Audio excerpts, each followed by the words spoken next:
ఇదే కదా నీ కథ ముగింపులేనిదై సదా సాగదా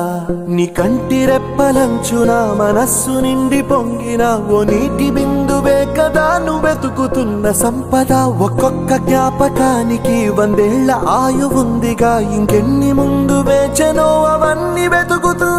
పదా మనుష్యులందు నీ కథ మహర్షిలాగా సాగదా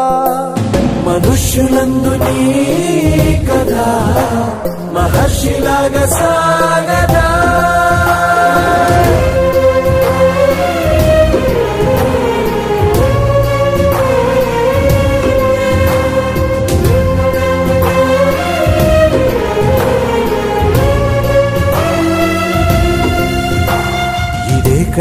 ఇదే